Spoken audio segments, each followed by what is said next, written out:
Assalamualaikum warahmatullahi wabarakatuh. Selamat pagi adik-adik semua. Mohon maaf karena semalam itu saya anak saya itu belum tidur ya sampai jam 9. Kemudian saya harus banyak sekali, jadi kegiatan malam tadi tidak bisa kita lanjutkan untuk pertemuan selanjutnya. Nah, sekali lagi saya mohon maaf. Untuk itu saya mengganti perkuliahannya dengan membuat video ini. Harapannya nanti adik-adik bisa lebih mengerti, gitu ya. Oke, untuk hari ini atau pertemuan terakhir kita matrikulasi fisika tentang itu cahaya. Ini saya akan share screen materinya.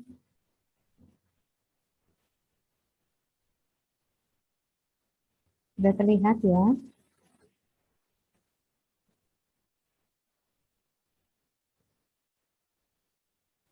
Nah, ini mengenai cahaya, di mana cahaya sendiri itu merupakan gelombang transversal, ya, yang termasuk ke dalam gelombang elektromagnetik. Kenapa cahaya ini kita katakan dia sebagai gelombang elektromagnetik? Karena cahaya mampu merambat itu melalui atau tanpa medium, gitu ya.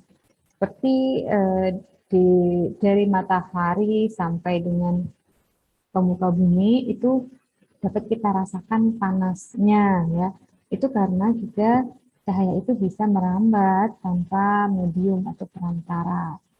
Nah, makanya dikatakan dia sebagai gelombang elektromagnetik. Kita tahu bahwa sifat-sifat gelombang elektromagnetik adalah dia terdiri dari gelombang magnet dan juga gelombang listrik, ya. Nah, ini dia penjalarannya saling tegak lurus antara gelombang atau medan magnet dengan medan listriknya, ya.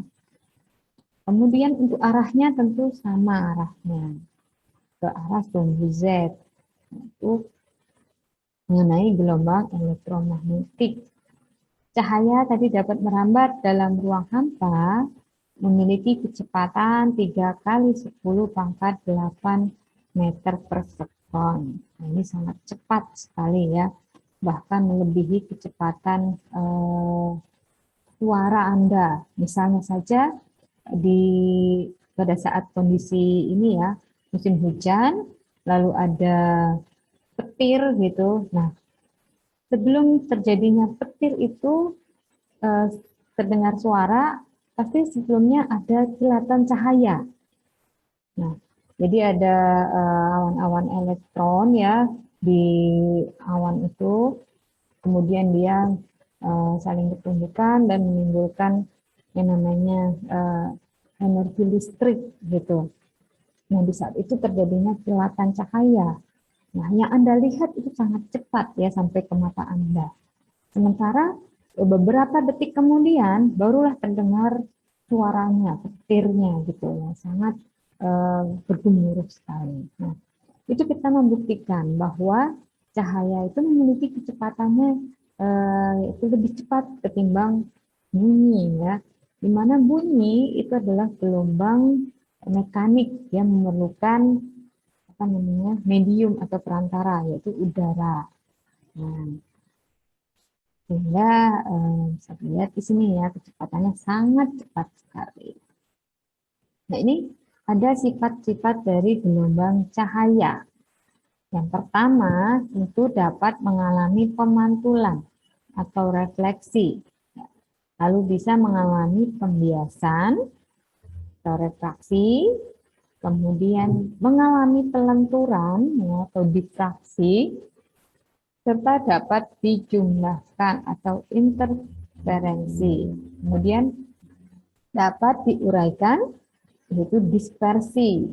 Nah, ini diserap arah getarannya atau polarisasi, kemudian dia cahaya ini sendiri bersifat sebagai gelombang dan partikel, gitu ya. Nah, kemudian dapat dipantulkan. Bagaimana kita lihat? Nah, Berdasarkan hukum dari pemantulan cahaya, ya, atau namanya dikenal dengan hukum Snellius, di mana hukum Snellius ini ya, secara fisikanya bahwa sinar yang datang, kemudian ini yang datang, lalu garis normal, nih garis normal, dan sinar yang pantul, ya, terletak pada satu bidang datar. Nah, ini artinya dia satu bidang datar.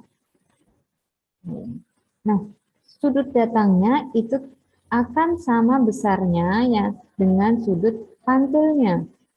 Nah, ini lihat, yang kita ukur adalah sudut datangnya itu antara sinar datang terhadap dari garis normal. Nah, ini sudut datangnya ya. Atau kita istilahkan I, insiden. Lalu kemudian R. R ini pantul, refleksi tadi ya. Jadi kita simbolkan R. Nah, ini akan sama besarnya. Berapa sudutnya, berapa theta itu akan sama. Itu namanya hukum pemantulan pada bidang datar. Oke, kemudian kita lihat pemantulan pada cermin datar. Nah, sifat pembentukan bayangan pada cermin datar di sini bahwa adanya jarak bayangan ke cermin kita ya, itu akan sama dengan jarak benda ke cermin. Bisa dibuktikan, misalnya adik-adik semua berdiri nih ya di depan cerminnya. Nah, itu Anda ukur jaraknya berapa antara Anda dengan cermin. Pasti jarak bayangannya ke cermin itu juga sama. Nggak mungkin berbeda. Kalau berbeda berarti ada sesuatu hal gitu ya. Kemudian tinggi bayangan. Nah, tinggi bayangan pun juga sama dengan tinggi benda. Itu kalau pada cermin datar. Mustahil ya, misalnya Anda bercermin terus tiba-tiba bayangan menjadi sangat tinggi sekali. Itu juga mustahil, kira-kira dicurigai. Kira-kira itu bayangannya siapa gitu ya? Apakah penyusup? Gitu, apakah bayangan lain? Apakah ada selain kita di sana? Nah, itu bisa menjadi pertanyaan. Kemudian bayangan bersifat tegak dan maya di belakang cermin. Tentu ya, kenapa dia tegak di depan cermin datar? Pernah nggak Anda menemukan kalau Anda bercermin, bayangannya kok terbalik? Tuh, pernah nggak? Nggak pernah kan? Nah, kemudian maya ya. Kenapa dikatakan maya? Dia berada di belakang cermin. Lalu tinggi bayangannya juga sama, jadi tidak diperkecil ataupun tidak diperbesar. Ya. Ini untuk cermin datar, sifat bayangannya. Nah, ini untuk pembentukan bayangan pada cermin datar. Nah, tadi ini misalnya B ini adalah objek, maka bayangannya ini B aksen. H itu tinggi dari objek akan sama tingginya dengan H atau tinggi pada bayangan. Kemudian jarak S-nya itu akan sama dengan jarak bayangan ke cermin. Ya. Dan dia tegak, tidak posisinya tidak terbalik. Gitu. Untuk cermin datar. Ini adalah garis-garis dari cahaya tadi ya. Misalnya kenapa kok bisa sampai terbentuknya bayangan begitu pada cermin datar? Nah, ini arah-arah dari sinarnya ya. Dia memantulkan gitu. Di saat dia memantulkan dari cermin datar, maka akan membentuk bayangan di belakang cermin datar tadi. Itu namanya maya di belakang cerminnya. Kalau di depan itu namanya nyata. Nah, kemudian kita lihat pemantulan pada cermin cekung. Ini pada cermin cekung dikatakan dia sebagai cermin positif. Ya. Nah, cermin positif di sini kalau cermin cekung fungsinya untuk memfokuskan. Nah, ini sumbu utama Nah, ini titik fokusnya di tengah. Ya, ini cekung ya untuk cerminnya. Ini eh, kita lihat untuk sinar datang. Nah, kemudian dipantulkan ke titik fokus ya. Lalu ini juga sinar datang sejajar sumbu utama, lalu dipantulkan ke fokusnya, titik fokusnya. Ini untuk cermin cekung. Nah, ini sifat-sifat sinar istimewanya. Sinar yang datang sejajar sumbu utama, lalu dipantulkan melalui titik fokus. Sedangkan sinar datang melalui titik fokus dipantulkan sejajar sumbu utama. Kemudian yang sinar datang melalui pusat pelengkungan cermin ya, lalu dipantulkan melalui titik itu juga gitu. Nah, ini untuk cermin cekung. Kira-kira apa sifat dari bayangannya? Ada yang tahu? Sifat bayangan cermin cekung.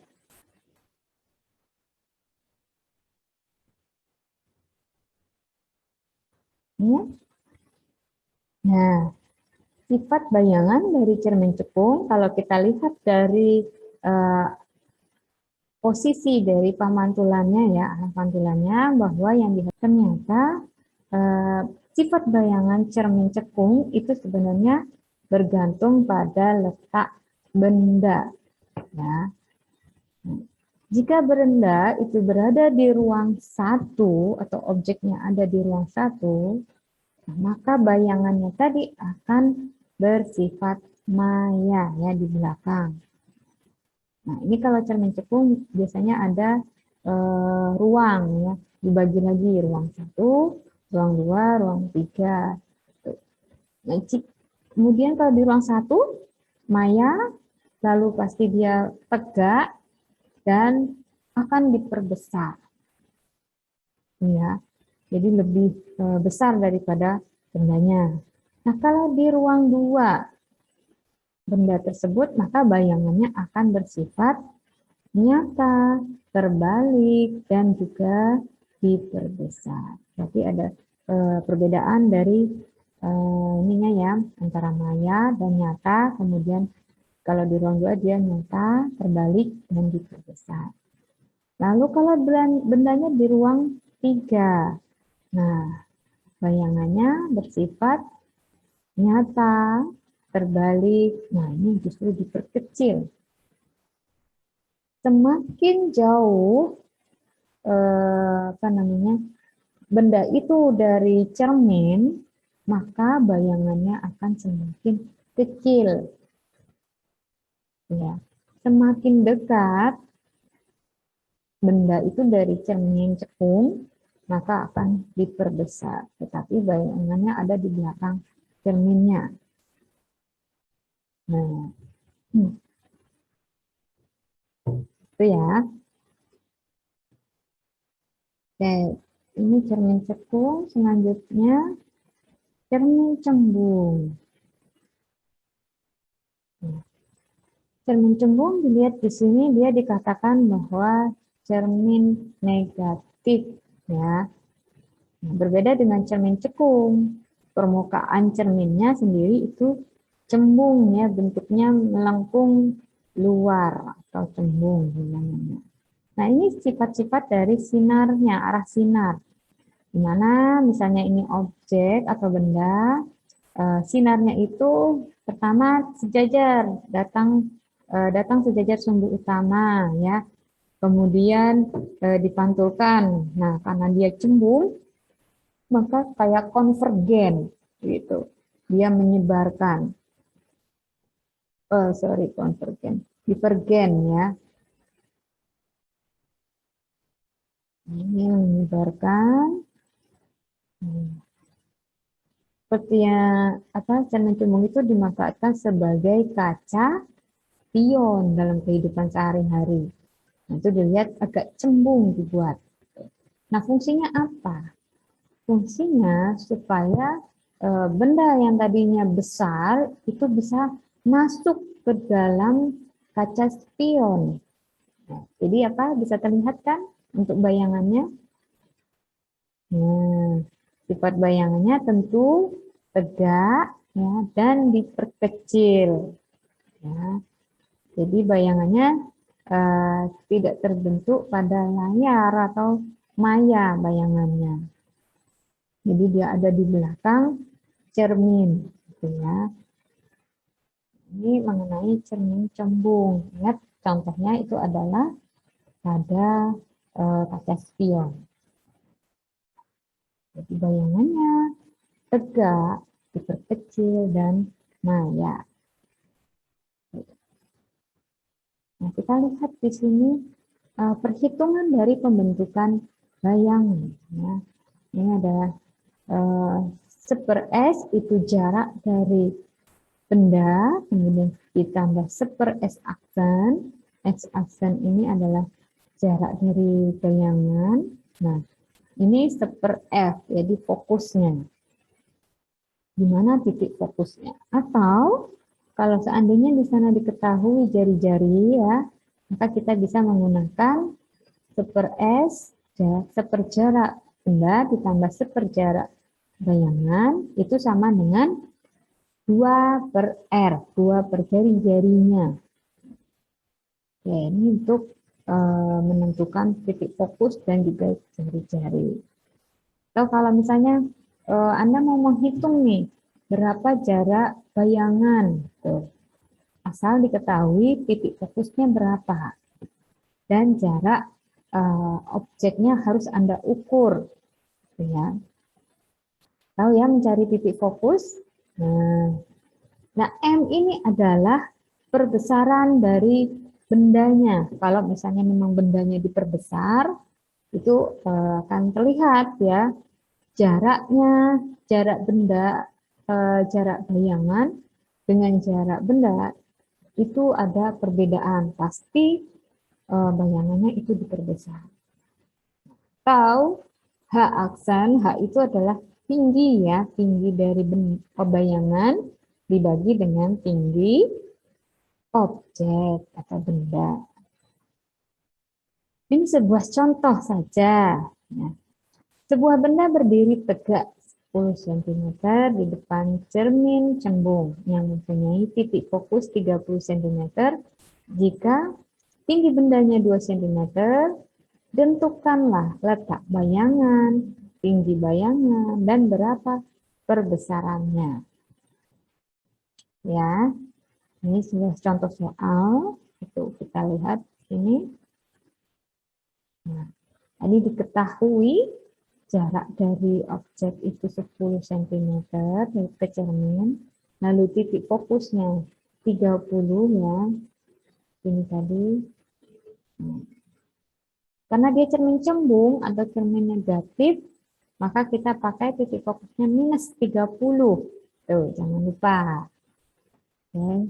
H itu adalah tinggi ya, tinggi dari bendanya 2 cm. Yang ditanya S aksennya sama dengan berapa?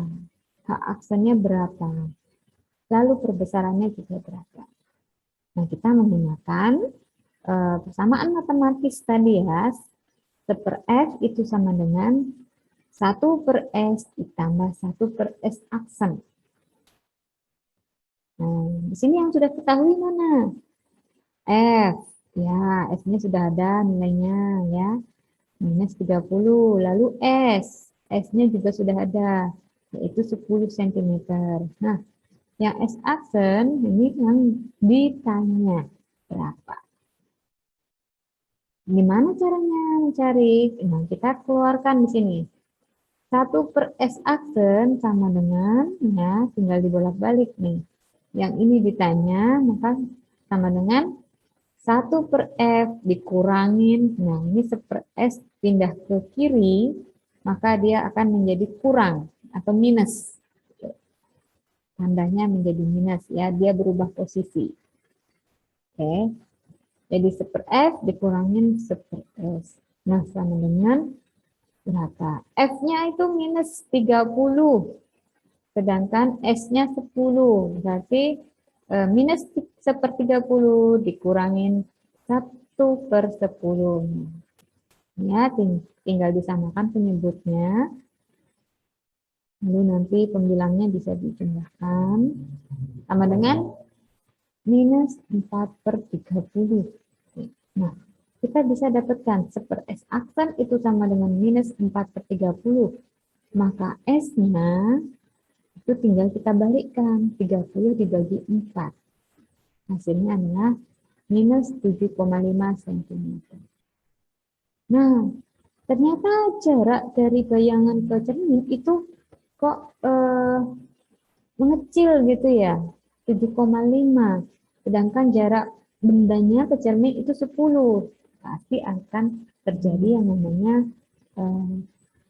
pengurangan tinggi gitu ya. Nah, ini perbesarannya kita bisa ukur berapa kali. 7,5 dibagi 10.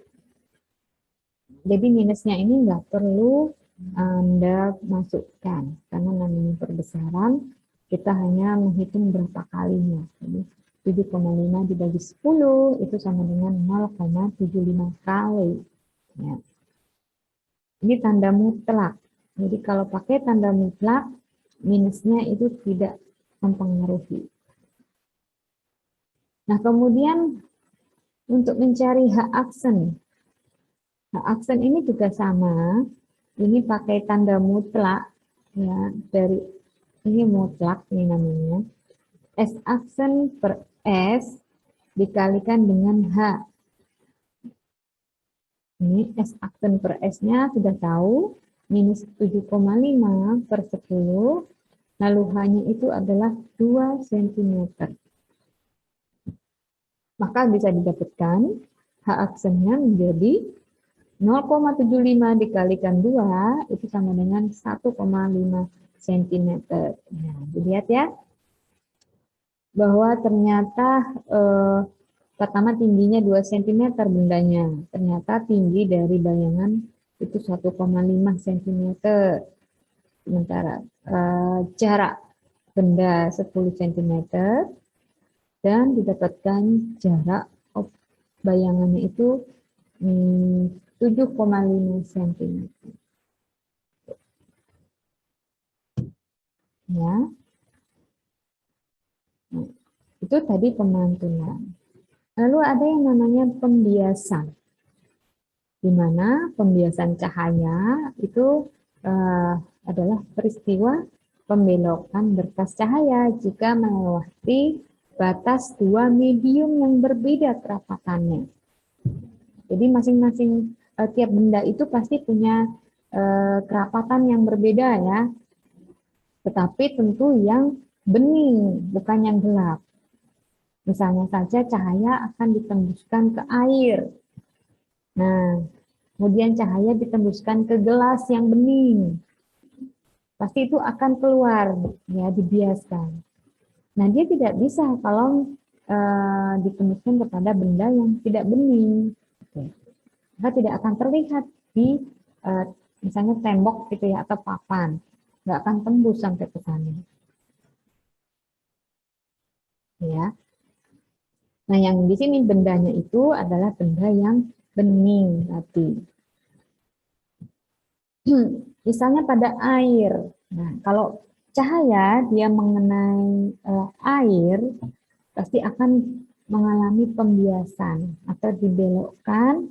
Nah, pembiasannya ini biasanya sambil terjadinya pembiasan cahaya dari yang awalnya monokromatik ya menjadi polikromatik. Misalnya Anda menyentarkan cahaya senter kepada air atau gelas, nanti akan terlihat ada beberapa warna keluar di sana.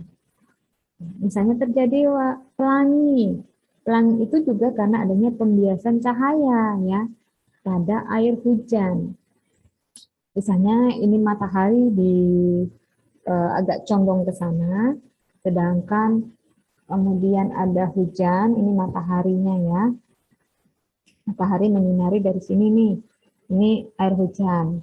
Nah, otomatis nanti dia akan terbentuk pelanginya di sini. Ya.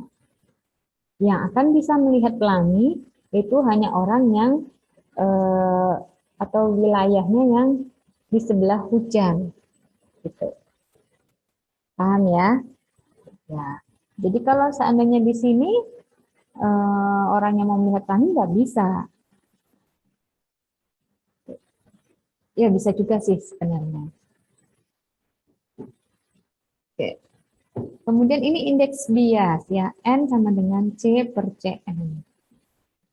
N itu indeks bias suatu medium. Tadi kita lihat bahwa udara indeks biasnya itu berbeda dengan indeks bias pada air ataupun pada kaca bening. Nah, itu berbeda indeks bias. C adalah kecepatan cahaya di udara. Nah, Cm kecepatan cahaya dalam medium. Kecepatan cahaya di udara itu 3 kali 10 pangkat 8, sedangkan kecepatan cahaya dalam medium itu tidak sama dengan 3 kali 10 pangkat 8. Dia akan berbeda. Nah, indeks biasnya sendiri berbeda. Nah, ini hukum pembiasan cahaya. Sin I per sin R, R aksen itu sama dengan N aksen per N. Sin I ini adalah sin sudut datangnya. Kemudian dibagi atau berbanding dengan sin sudut biasnya. Nah, sama dengan N aksen itu indeks bias medium 1 per N, indeks bias medium 2. Ya. Jadi itu perbandingan antara sudut datang dengan sudut bias dengan indeks bias dua buah medium. Gitu ya. Terkait dengan pembiasan.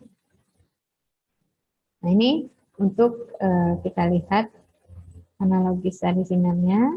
Ini sinar datang, ya kita lihat. Ini adalah misalnya kaca bening gitu. Ini sinar datang, iya tentu dia harus dengan bidang normal. Kemudian kita lihat ternyata sudut biasnya itu berbeda. Tidak akan sama. Misalnya sudut datangnya lebih besar nih ya, I-nya. Yang dibiaskan dia atau dibelokkan itu ini namanya dibelokkan. Jadi dia tidak akan sebesar ini. Dibelokkan. R-nya ini lebih kecil pasti daripada yang I.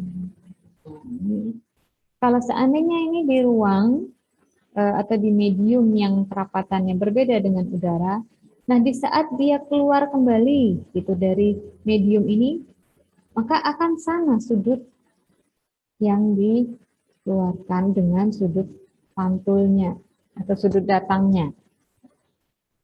Nah, ini akan sama. Oke, paham ya? Nah, ini kemudian pembiasan pada lensa cekung. Ini lensa cekung itu dikatakan sebagai lensa negatif.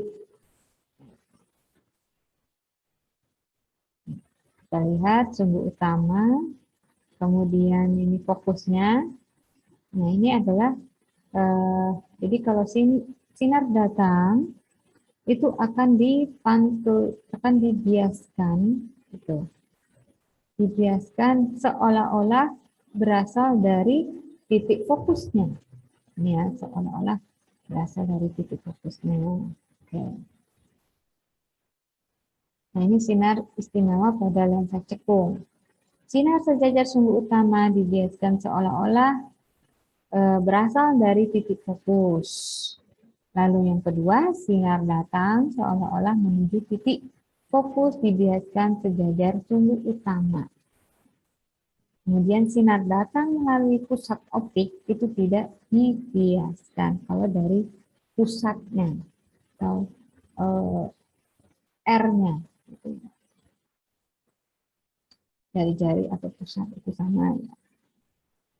Nah, kemudian kalau pada lensa cembung ini, Kita lihat lensa cembung dikatakan lensa positif.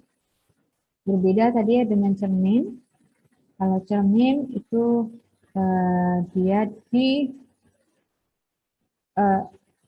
dikatakan sebagai cermin negatif kalau cembung.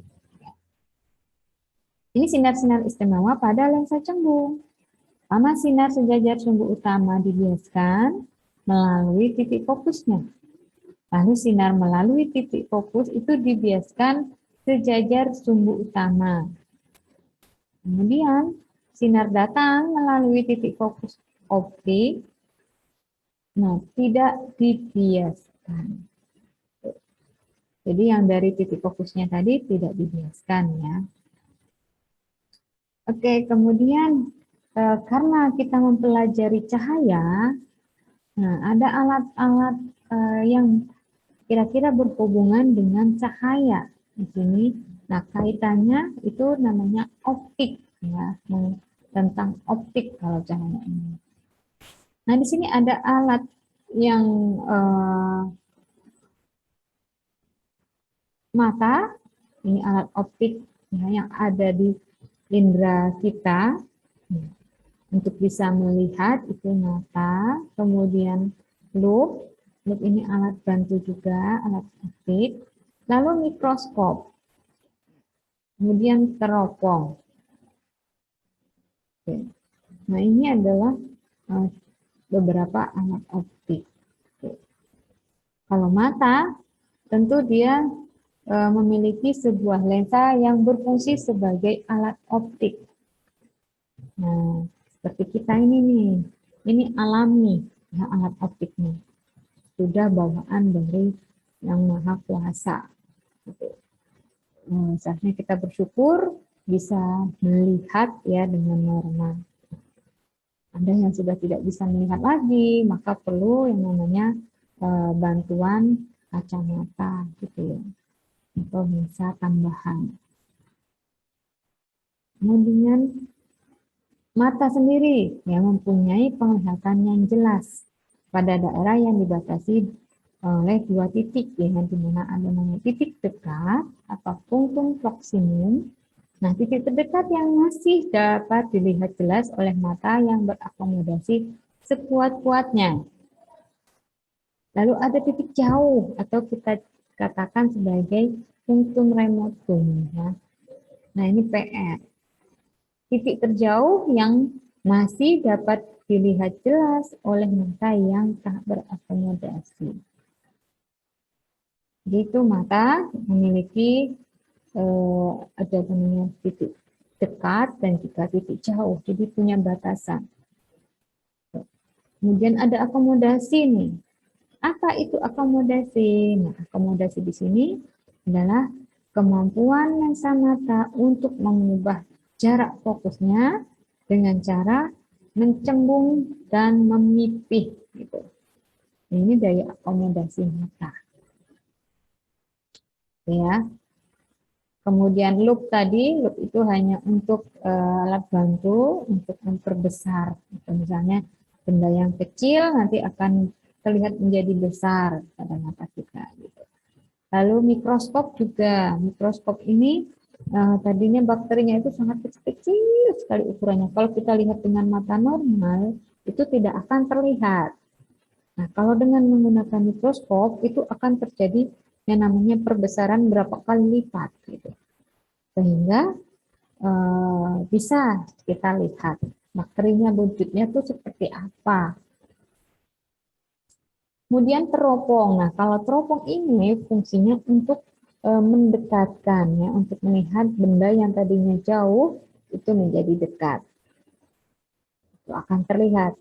Kalau dengan mata biasa kita tidak bisa melihat dengan jelas karena sangat jauh jaraknya, maka kita punya batasan.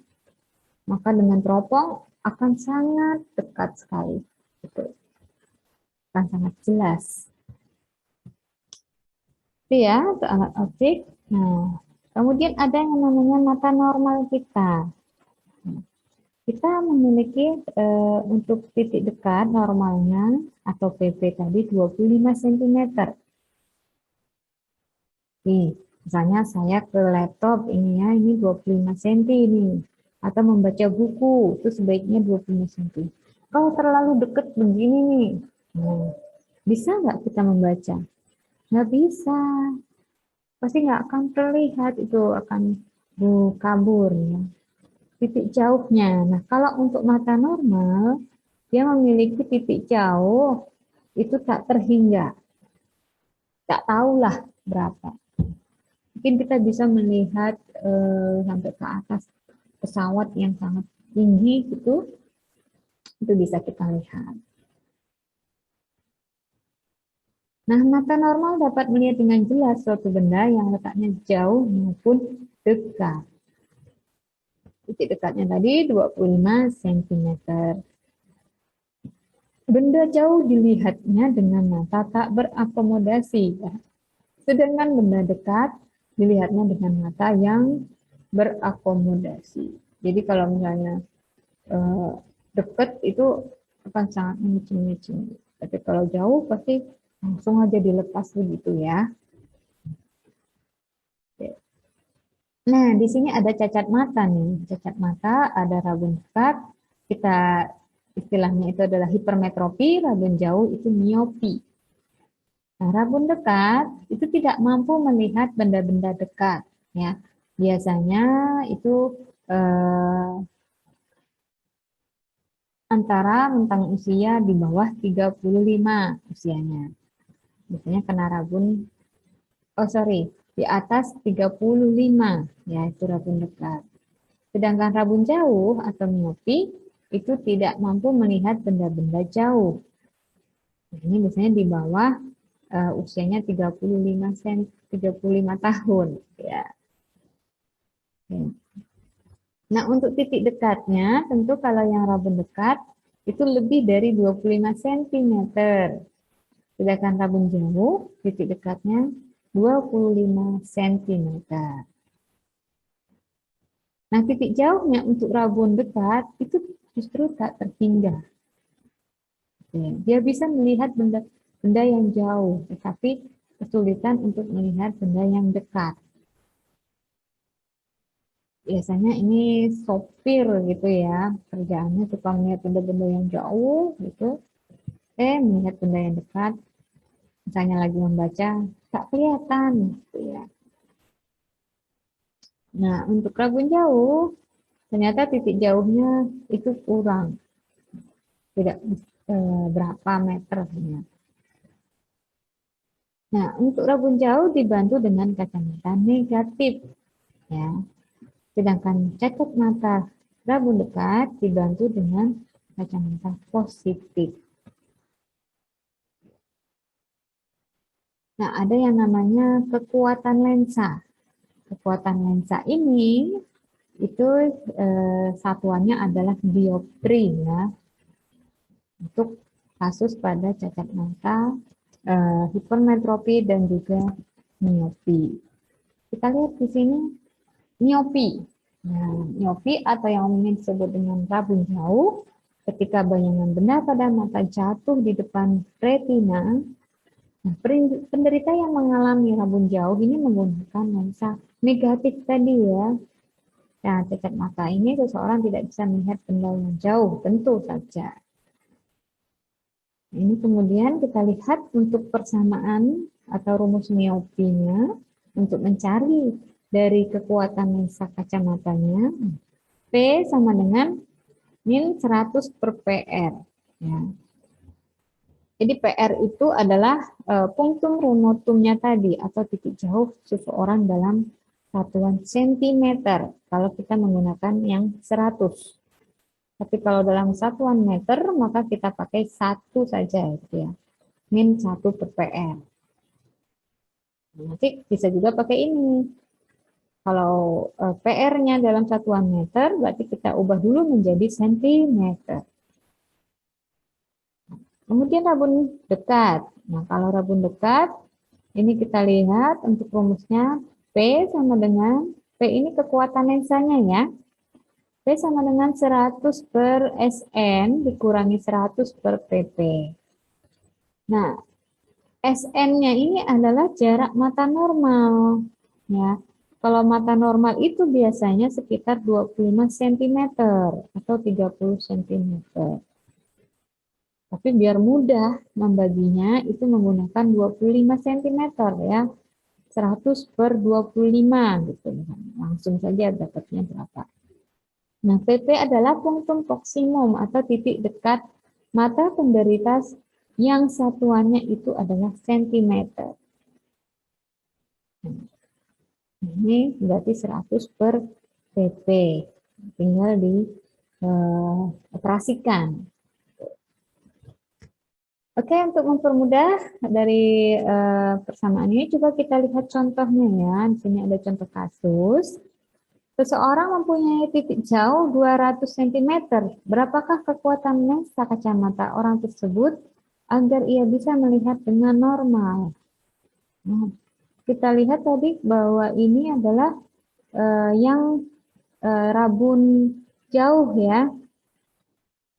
Nah, untuk rabun jauh di sini kita pakai di mana PR-nya itu adalah 200 cm. Yang ditanya P dioptri, maka P sama dengan 100 min 100 per PR. Nah, 100 per min 200 sama dengan didapatkan min 0,5 dioptri. Jadi, untuk kasus yang ini, dia dapat ditolong dengan kekuatan lensa, yaitu lensa negatif dengan dioptrinya 0,5 kekuatan lensanya. Misalnya, Anda minus berapa mata kanannya dan kiri? Oh, mata kanan saya ini 0,5 minusnya. Tuh ya. Mata kanan saya, mata kiri saya 1 minusnya. Jadi kadang tiap mata itu bisa berbeda ya. Ada juga yang sama untuk gaya akomodasinya. Kemudian kita lihat contoh kasus yang kedua. Di sini, nah, seorang hipermetropi mempunyai titik dekat 100 cm hendak membaca pada jarak 25 cm. Berapakah kuat lensa kacamata yang harus dipakai? Nah, ini ingat ya, hipermetropi berarti rabun dekat. Rabun dekat tadi ada persamaan untuk mencari kekuatan lensanya. P sama dengan 100 per SN dikurang 100 per PP. SN-nya, ingat, SN itu adalah jarak mata normal membaca, yaitu 25 cm. Sedangkan PP itu adalah jarak apa? PP titik dekatnya ya, itu 100 cm. Ini tinggal dibagikan aja. 100 bagi 25, 4. 100 bagi 101. Jadi 4 dikurangi 1 sama dengan 3. Nah, karena ini dia rabun dekat, ya, maka bisa ditolong dengan kacamata yang berlensa positif. Nah, kekuatannya atau positifnya itu positif 3. Gampang ya, tinggal diaplikasikan saja ke persamaan. Nah, silakan Anda analisis apakah ini rabun dekat, apakah ini rabun jauh kasusnya. Kalau sudah tahu ini kasusnya apa, maka bisa menggunakan persamaannya. Ya. Oke, sudah paham dari contohnya? Kalau sudah paham, silahkan nanti adik-adik mengerjakan pada latihan ini ya. Nah, ini saya ada 2 latihan, silahkan ditebak berapa untuk jawabannya. Kalau adik-adik sudah bisa mengerjakannya dengan betul, maka bisa dipastikan adik-adik sudah paham. Oke? Ya, jelas ya. Kalau ada yang kurang jelas, kalau misalnya masih bingung, nanti bisa ditanyakan langsung ke saya, ya, bisa chat langsung. Oke, sampai di sini saja pertemuan kita mengenai cahaya. Oke, saya rasa cukup untuk penjelasan hari ini, untuk pemaparan materinya. Saya mohon maaf sekali lagi kalau ada kekurangan. Wabillahi taufiq walhidayah.